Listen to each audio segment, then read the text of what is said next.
جی دوستو، ایک مولانا صاحب اپنی بیوی کے ہمراہ ایک رکشے میں ایک گلی میں اترے اور اترتے ہی لا حول ولا قوت الا باللہ پڑھنا شروع کر دیا۔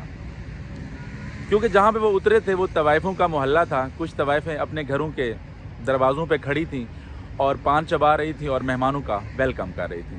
یہ ماحول دیکھ کر مولانا صاحب نے فوراً اپنی بیوی کو واپس لوٹنے کو کہا، لیکن وہ بیوی بولی کہ حضور آپ سارا دن مسجد میں رہیں گے، میں گھر میں رہوں گی، بال بچے ہمارے ہیں نہیں، بڑی مشکل سے یہ ایک مسجد کی نوکری ملی ہے تو ہمیں واپس نہیں جانا چاہیے۔ اتنی دیر میں ایک نوجوان آیا، آ کے اس نے سلام دعا کیا، مولانا صاحب کا سامان ساتھ اٹھوایا اور ایک گھر میں لے گیا۔ ساتھ ہی مسجد تھی۔ مولانا صاحب مسجد میں گئے، مسجد میں جب دیکھا صفائی ستھرائی کروائی اور نماز میں کچھ ٹائم باقی تھا۔ نماز وغیرہ سے فارغ ہونے کے بعد 5-6 بچے مولانا صاحب کے پاس پڑھنے آئے۔ جیسے ان بچوں کو پڑھا کے فارغ ہوئے تو وہ نوجوان چائے اور بسکٹ مولانا صاحب کے سامنے لے آیا۔ مولانا صاحب نے وہ تناول کیے اور ساتھ ہی پوچھا کہ یہ تکلف کس نے کیا؟ تو اس نوجوان نے کہا، حضور یہ سارا تکلف نورا نے کیا ہے۔ تو وہ مولانا صاحب نے پوچھا کہ یہ نورا کون ہے؟ اس نوجوان نے بتایا کہ حضور اصل نام اس کا نور ہے، لیکن نورا کے نام سے مشہور ہے اور پچھلی گلی میں اس کا کوٹھا ہے اور وہ ایک بیوہ ہے۔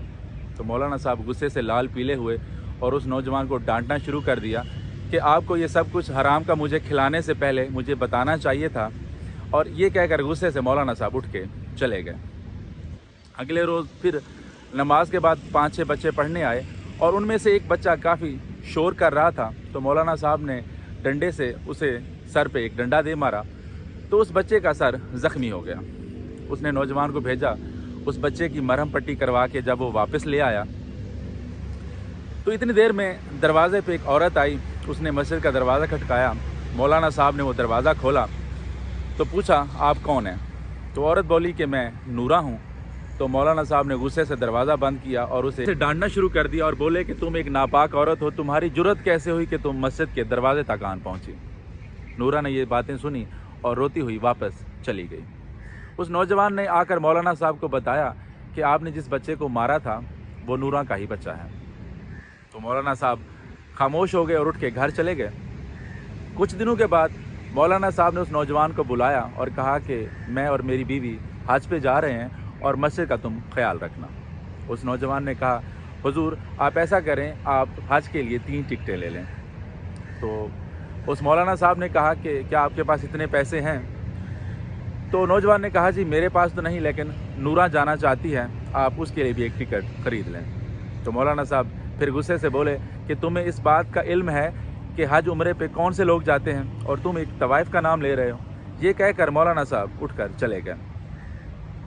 مولانا صاحب اپنی بیوی کے ہمراہ حج پر روانہ ہو گئے۔ حج کے دوران مولانا صاحب کا ہاتھ اپنی بیوی کے ہاتھ سے چھوٹ گیا اور مولانا صاحب نیچے گر پڑے۔ مولانا صاحب نے یہ سن رکھا تھا کہ یہاں پہ گرنے کا مطلب موت ہے، کیونکہ کافی سارے حاجیوں کی شہادتیں وہاں پہ اکثر سننے میں آتی ہیں۔ اتنی دیر میں اتنی بھیڑ میں سے ایک ہاتھ مولانا صاحب کی طرف بڑھا اور انہوں نے بڑی مضبوطی سے مولانا صاحب کو اٹھا کے ایک سائڈ پہ لے آئے اور وہاں پہ اس کی بیوی بھی کھڑی تھی۔ مولانا صاحب نے جب مڑ کے اپنے اس محسن کی طرف دیکھا تو وہ کوئی اور نہیں بلکہ نورا تھی۔ مولانا صاحب کافی شرمندہ ہوئے، اپنی بیوی کی طرف دیکھا اور جب فوراً مڑ کے جب پیچھے دیکھا تو نورا پیچھے کہیں بھیڑ میں کھو گئی۔ مولانا صاحب اپنے سارے کیے پہ شرمندہ تھے اور حج سے جب واپس لوٹے تو اپنی بیوی سے کہا کہ سب سے پہلے ہم نورا کے پاس جائیں گے، اس سے معافی مانگیں گے، پھر ہم اپنے گھر جائیں گے۔ جی دوستو، جب وہ مولانا صاحب اس نورا کے گھر پہنچے تو وہاں پہ عیدی والوں کی ایمبولینس کھڑی تھی۔ تو مولانا صاحب نے اس نوجوان سے پوچھا کہ کیا نورا واپس حج سے لوٹ آئی ہے؟ اس نوجوان نے بولا کہ حضور نورا تو حج پر گئی ہی نہیں، کیونکہ جب آپ لوگ حج پہ چلے گئے تو کسی نے پیسوں کی خاطر نورا کو قتل کر دیا اور وہ پیسے لے کے بھاگ گیا، اور عیدی والوں کی گاڑی نورا نے جو 5-6 بچے یتیم تھے وہ پال رکھے تھے، اور یہ جو ایمبولینس ہے ان بچوں کو لینے آئی ہے۔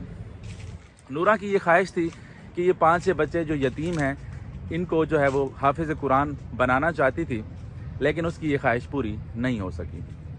جی دوستو، مولانا صاحب کو سارا واقعہ سمجھ آ گیا اور بہت شرمندہ ہوا اور عیدی والوں کو جانے کو کہا اور بولا کہ آج سے یہ بچے میرے ہیں اور انشاءاللہ یہ حافظ قرآن بنیں گے۔